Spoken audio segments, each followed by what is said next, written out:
मेघदंताय विद्महे वक्रतुंडाय धीमहि तन्नो दन्ति प्रचोदयात्। तत्पुरुषाय विद्महे महादेवाय धीमहि तन्नो रुद्रः प्रचोदयात्। नारायणाय विद्महे वासुदेवाय धीमहि तन्नो विष्णु प्रचोदयात्।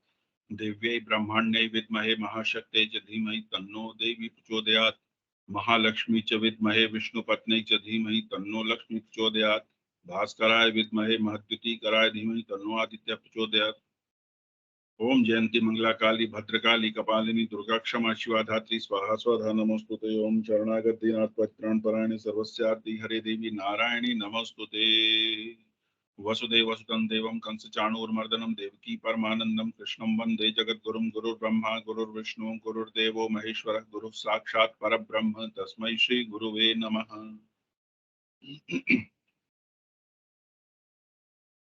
हम श्री रामचरितमानस का पाठ कर रहे हैं और उस संदर्भ में हमने अभी तक बाल कांड का अध्ययन जारी रखा हुआ है और उसी श्रृंखला में हम आगे बढ़ते हैं। अभी तक का जो संदर्भ है वह है कि राजा प्रताप भानु एक वराह का पीछा करते हुए वन में भटक गए थे मार्ग, और फिर वहां बाद में उन्हें एक कपटी तपस्वी मिला।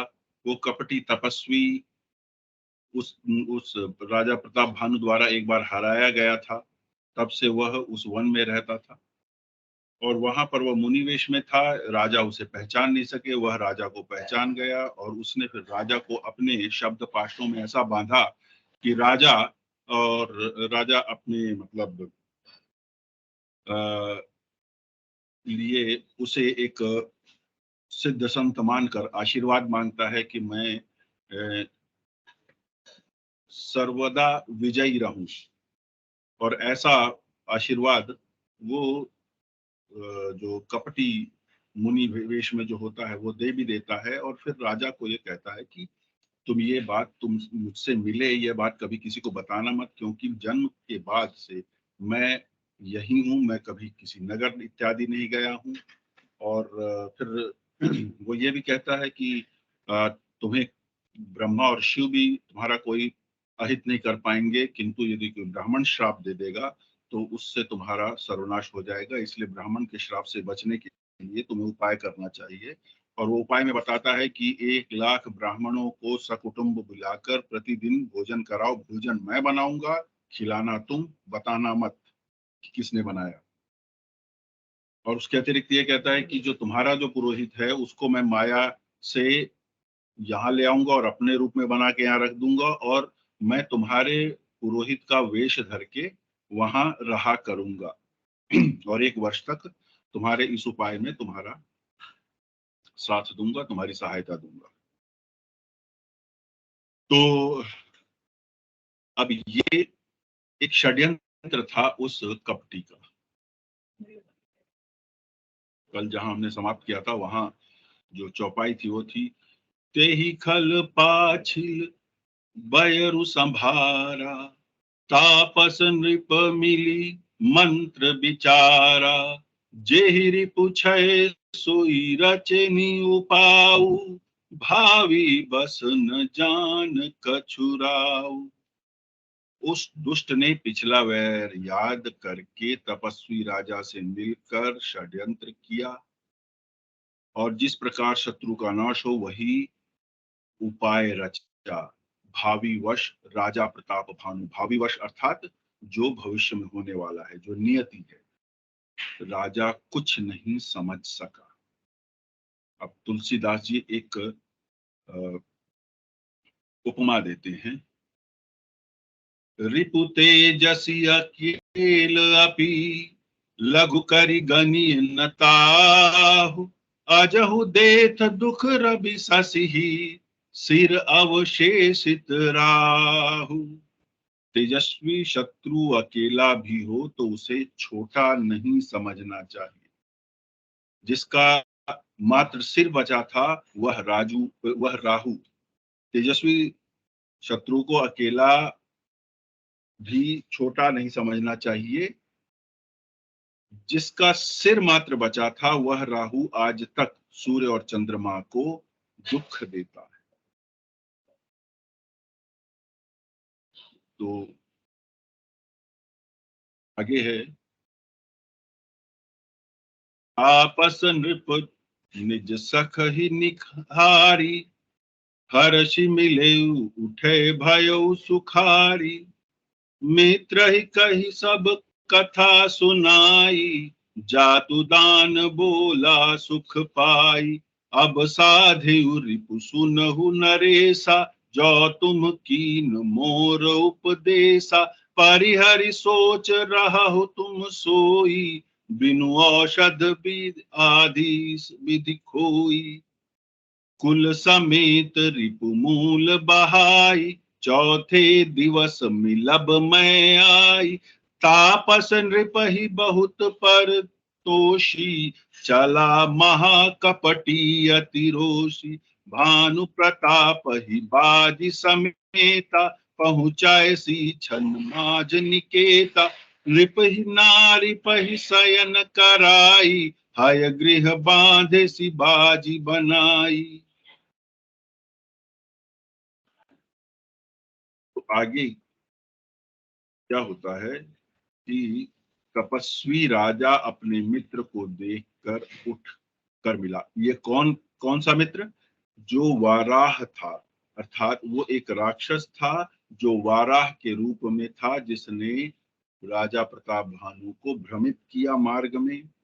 और अब जब उस कपटी के पास में आ गया है, तो उस तब की ये बात है कि वो जो तपस्वी राजा अर्थात वो कपटी अपने मित्र उस वाराह रूपी राक्षस को देखकर सुखी हुआ। उसने अपने मित्र को सब कुछ सुनाया कि मैंने कैसे इस राजा प्रताप भानु को अपने पाश में बांध लिया है। हे राजन सुनो, अब तुमने मेरे कहने के अनुसार काम कर लिया, तो अब मैंने शत्रु को काबू में कर ही लिया है। अब ये शत्रु राजा प्रताप भानु को कहता है, तुम अब चिंता त्याग, सो रहो। विधाता ने बिना ही दवा के रोग दूर कर दिया है। कुल सहित शत्रु को जड़ मूल से उखाड़ कर चौथे दिन मैं तुमसे आ मिलूंगा। तपस्वी राजा को खूब दिलासा देकर वह महामायावी अत्यंत क्रोधी राक्षस चला। अर्थात दो दुष्ट एक साथ मिल गए। उसने प्रताप भानु राजा को घोड़े सहित क्षण में घर पहुंचा दिया। अभी कल हमने देखा था कि उसने कहा था कि मैं 3 दिन में तुम्हारी जब जाग खुलेगी तो तुम अपने घर पे होगे।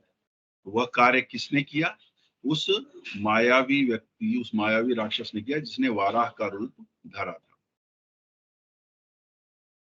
तो उसने घोड़े सहित उसे घर पहुंचा दिया। राजा को रानी के पास सुलाकर घोड़े को अच्छी तरह से घुड़साल में बांध दिया।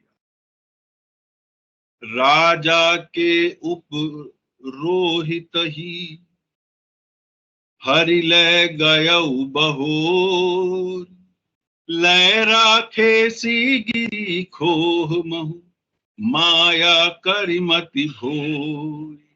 फिर वो राजा के पुरोहित को उठा कर ले गया और माया से उसकी बुद्धि में भ्रम डालकर उसे पहाड़ की गुफा में लाकर रख दिया। और यही उस कपटी का षड्यंत्र भी था।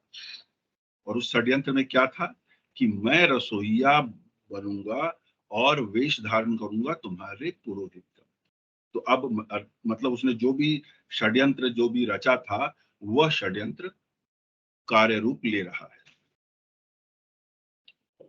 आप बिरचि उपरोहित रूपा, परयु जाइत ही सेज अनूपा, जागे नृपान भये बिहाना, देखी भवन अति अचरजुमाना, मुनि महिमा मन महु अनुमानी, उठे गवहि जहि जान न रानी, कानन गयउ बाजी चढ़ते ही, उर नर नारी न जाने केही, गए जाम जुग भूपति आवा, घर घर उत्सव बाज बधावा। उपरोहित ही देख जब राजा, चकित बिलोक सुमिर सोई काजा। अब मन में मुनि की महिमा का अनुमान करके वह राजा धीरे से उठा, प्रताप भानु, जिसमें रानी न जान पावे, फिर उसी घोड़े पर चढ़कर वन को चला गया। नगर के किसी भी स्त्री पुरुष ने नहीं जाना।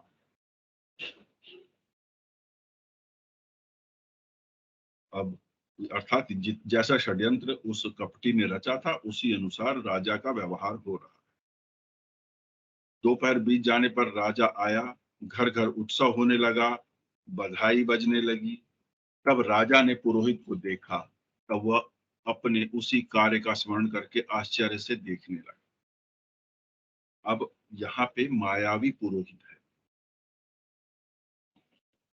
जुग सम नृप ही गए दिन तीनी, कपटी मुनि पद रह मति लीनी।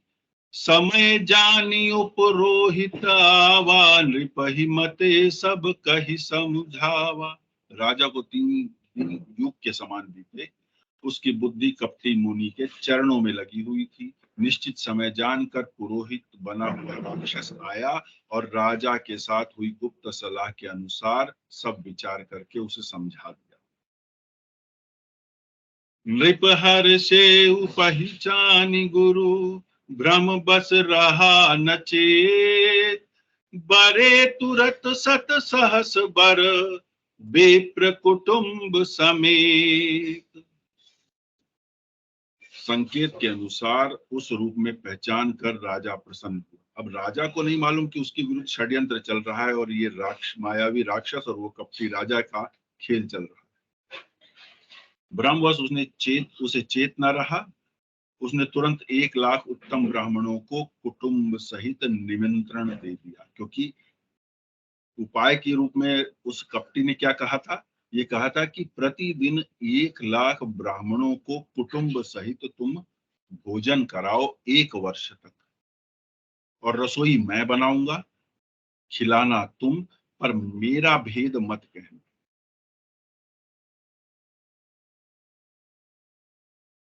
उपरोहित जेव नार बनाई, छरस चारि विधि जस श्रुति गाई। माया मय तेहि की निरसोई, बिंजन बहुगनि सकई न कोई। विविध मृगन कर आमिष रांधा, तेहि महु बेप्र मासु खल साधा। भोजन कहु सब बेप्र बोलाए, पद पखारी सादर बैठाए। परुसन जब ही लाग महिपाला, भय आकाश बानी ते ही काला। बेप्र वृंद उठी उठी गृह जाहू, है बड़ी हानि अन्न जनि खाहू। भयउ रसोई भुसूर मासु, सब द्विज उठे मानि विश्वासु। भूप बिकल मति मोह भुलानी, भावी बस न आव मुख बानी। अब देखिए उसका षड्यंत्र कितना बड़ा था कि राजा उसमें बुरी तरह फंस गया है। पुरोहित मतलब वो छद्म वेश में जो पुरोहित है, उसने 6 रस और 4 प्रकार के भोजन, जैसा कि वेदों में वर्णन किया, बनाए हैं। उसमें मायामयी रसोई तैयार कई और इतने व्यंजन बनाए जिसे कोई गिन नहीं सकता था। अनेक प्रकार के पशुओं का मांस पकाया। अब देखिए बुलाया किसको है? 1 लाख ब्राह्मणों को सकुटुंब अर्थात सपरिवार। और भोजन में क्या पकाया? जो वेदों अनुसार भोजन होना चाहिए वो तो पकाया ही। अनेक प्रकार के पशुओं का मांस पकाया। उसने उस दुष्ट ने ब्राह्मणों का मांस मिला दिया। सब सब ब्राह्मणों को भोजन के लिए बुलाया गया और चरण धोकर आदर सहित बैठाया गया। जो जो राजा परोसने लगा, उसी काल काल केतु कृत आकाशवाणी, हे ब्राह्मणों, उठ उठकर अपने घर भागो, यह अन्न मत खाओ, इस खाने में बड़ी हानि है। रसोई में ब्राह्मणों का मांस बना हुआ है। विश्वास मानकर सब ब्राह्मण भाग खड़े हुए। राजा व्याकुल हो गया, उसकी बुद्धि मोह में भूली हुई थी। होनहारवश उसके मुंह से एक बात भी नहीं निकली।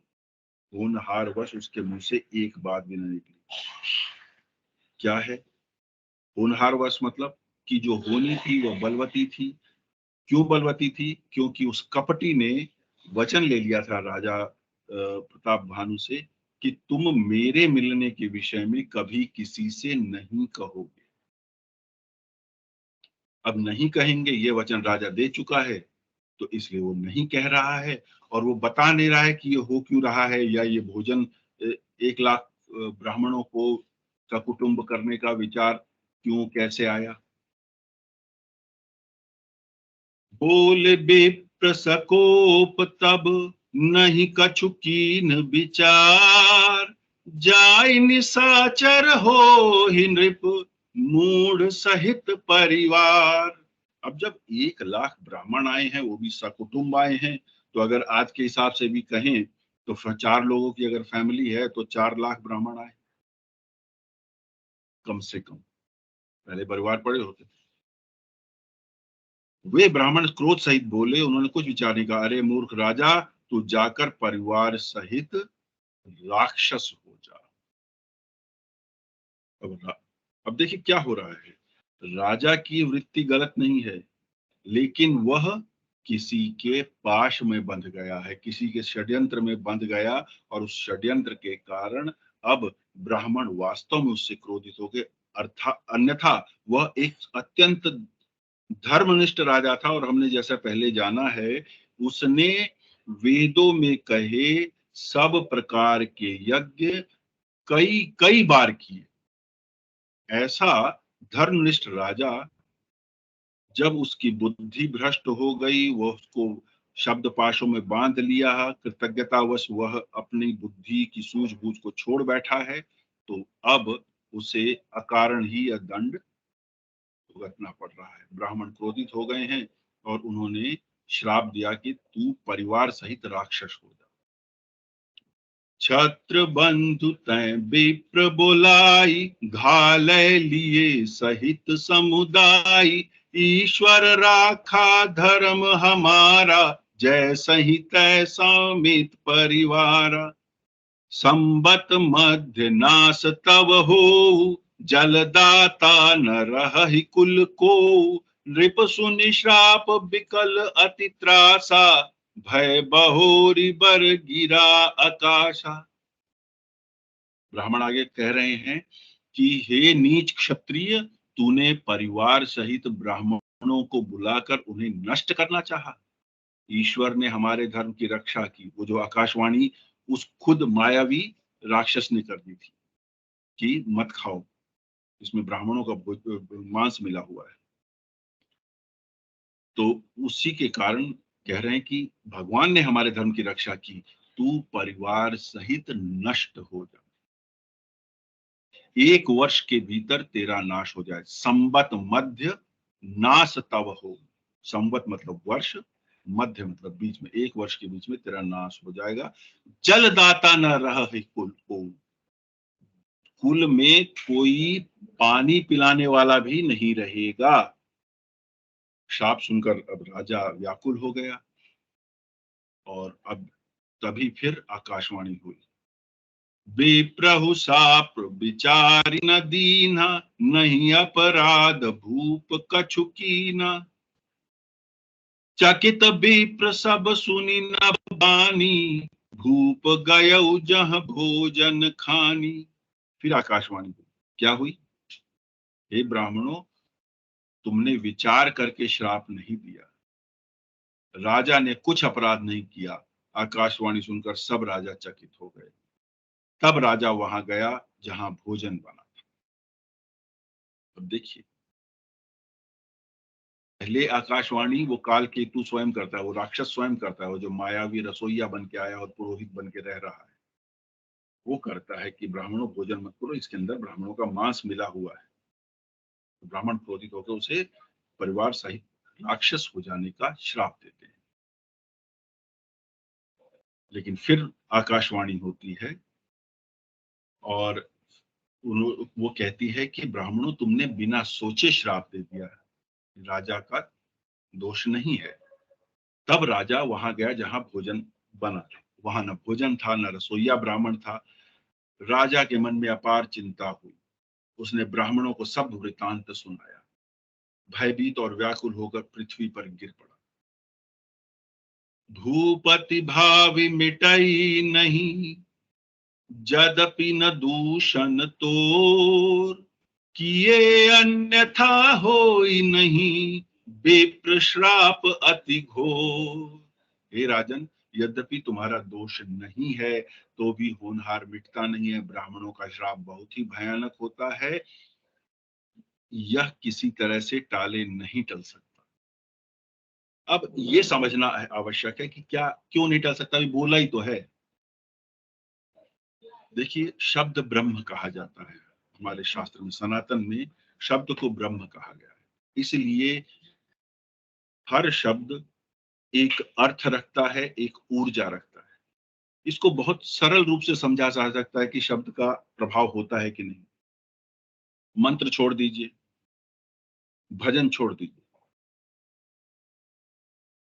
कुछ अटपटा सा मैं आपको उदाहरण दे रहा हूं, लेकिन आप किसी को गाली दे के देखिए। मतलब मैं कहने देने को नहीं कह रहा हूं, लेकिन कल्पना कीजिए कि आप किसी को गाली देंगे, क्या वह तुरंत प्रतिक्रिया नहीं करता?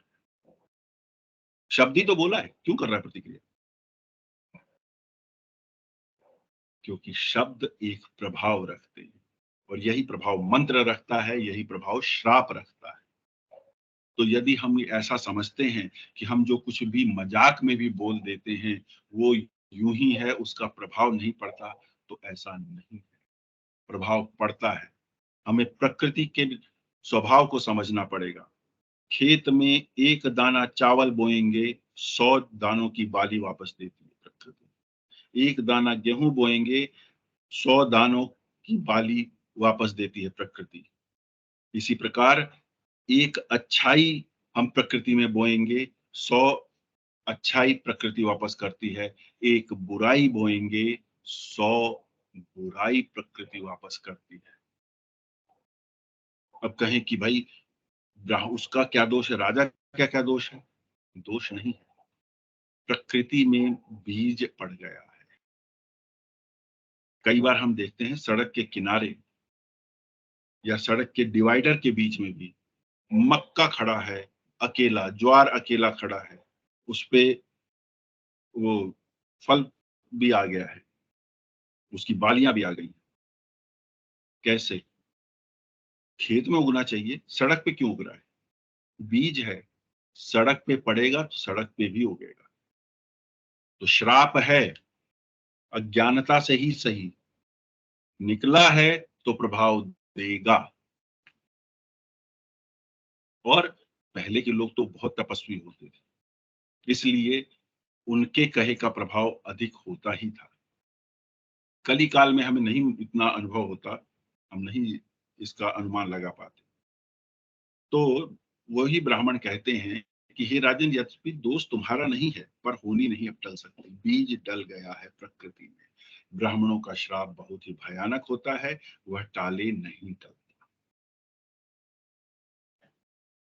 अस कहि सब मही देव सिधाए, समाचार पुर लोगन पाए, सोचहि दूषण दैवहि देहि, बिरचत हंस काग किय जेहि, उपरोहित ही भवन पहुँचाई, असुर ताप सही खबरी जनाई, तेहि खल जहाँ तहाँ पत्र उठाए, सज धज सेन भूप सब धाये।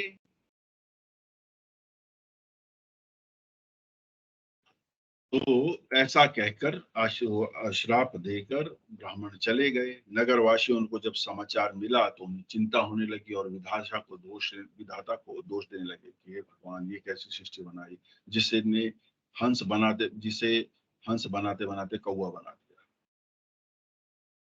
अर्थात वह राजा इतना धर्मपरायण था कि जिसे मोक्ष मिलना चाहिए था, स्वर्ग मिलना चाहिए था, उसे राक्षस योनि मिलेगी। अब पुरोहित को उसके घर पहुंचाकर काल केतु, वो जो असुर था, ने कपटी तपस्वी को खबर दी। अब जो असली पुरोहित था, अब उसे फिर वापस पहुंचा दिया। पहले उसे छुपा लिया था, अब वापस पहुंचा दिया।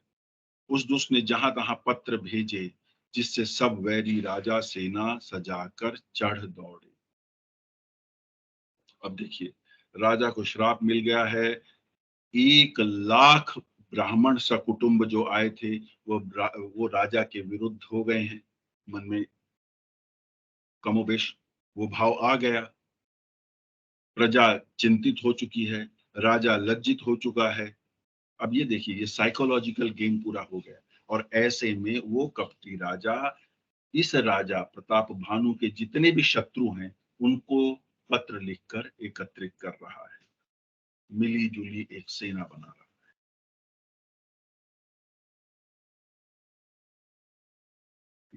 घेर नहीं नगर निशान बजाई, विविध भांति नित होई लड़ाई, जूझे सकल सुभट करि करनी, बंधु समेत परयु नृप धरनी, सत्य केतु कुल को नहीं बाचा, विप्र श्राप किमि होई असाचा, रिपु जीती श्रब नृप नगर बसाई, निजपुर गवनी जय जसु पाई। अब वो जो शत्रु राजा थे, मिलकर उन्होंने नगर पर आक्रमण कर दिया, नगर को घेर लिया। तब भानु नित्य प्रति अनेक प्रकार की लड़ाई होने लगी।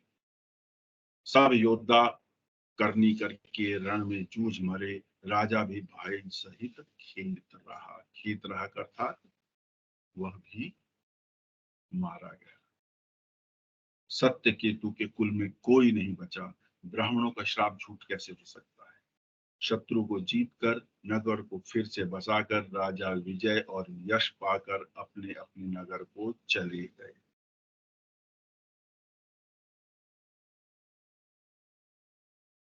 भरद्वाज सुन जाहि जब, होई विधाता बाम, धुरि मेरु सम जनक जम, ताहि ब्याल समदाम।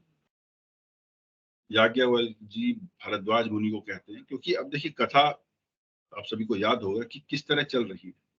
याज्ञवल्क्य जी भरद्वाज मुनि को सुना रहे हैं, जैसा कि भगवान शंकर ने मां पार्वती को सुनाई। हे भरद्वाज सुनो, विधाता जब जिसके विपरीत होते हैं, तब उसके लिए धूल सुमेरु पर्वत के समान हो जाती है, अर्थात भारी होती है, बड़ी होती है। धूल भी उसे कष्ट देती है। पिता यम के समान और रस्सी सांप के समान हो जाती है, अर्थात ये भी हानि पहुंचाती है। धूल भी हानि पहुंचाती है, जो पिता जो जन्म देता है वो भी हानि पहुंचाता है, और रस्सी जो सांप की तरह काट दी जाता है, वह रस्सी के कारण भी हानि पहुंचे।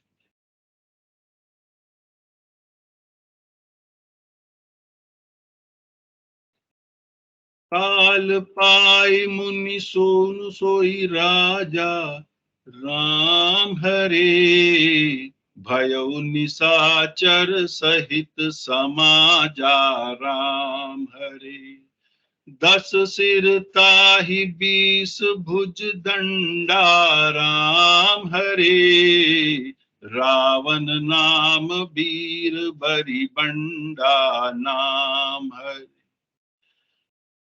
भूप अनुज अरिमर्दन नामा, राम हरे भयउ सुकुंभ करण बल धामा, राम हरे सचिव जो रहा धर्म रुचि जासु, राम हरे भयउ विमात्र बंधु लघुतासु, राम हरे नाम विभीषण जेहि जग जाना, राम हरे विष्णु भगत विज्ञान निधाना, राम हरे रहे जो सुत सेवक नृप के रे, राम हरे भय निशाचर घोर घनेरे, राम हरे काम रूप खल जिनस अनेका, राम हरे कुटिल भयंकर विगत विवेका, राम हरे कृपा रहित हिंसक सब पापी, राम हरे बरि न जाहि विश्व परितापी, राम हरे। याज्ञवल्क मुनि भरद्वाज मुनि को आगे बोलते हैं कि हे मुनि सुनो, समय पाकर वही राजा परिवार सहित रावण नामक राक्षस हुआ। राजा प्रतापभानु, उसके 10 सिर और 20 भुजाएं थी, वह बड़ा ही प्रचंड शूरवीर। रावण की उत्पत्ति की कथा है। अरिमर्दन नामक जो राजा का छोटा भाई था, वह बल का धाम कुंभकर्ण हुआ। राजा प्रताप भानु का छोटा भाई अरिमर्दन था, वह कुंभकर्ण कहलाया। उसका जो मंत्री था, जिसका नाम धर्मरुचि था, वह रावण का सौतेला छोटा भाई हुआ। जिसका नाम विभीषण था, जिसे इस विभीषण के नाम से सारा जगत जानता है, वह विष्णु भक्त ज्ञान का भंडार था। और जो राजा के पुत्र और सेवक थे, वे सभी बड़े भयानक राक्षस हुए।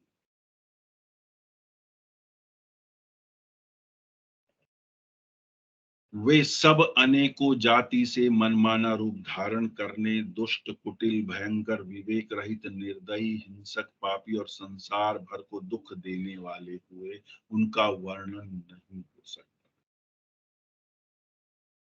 राजा प्रताप भानु, उसका भाई अरिमर्दन, उनका परिवार, उनके संगी साथी सभी ब्राह्मणों के श्राप के कारण क्या बने? राक्षस बने। जबकि उनका दोष नहीं था, वो षड्यंत्र था एक कपटी का, जिसके अंतर्गत वो इस स्थिति में पहुंच गए।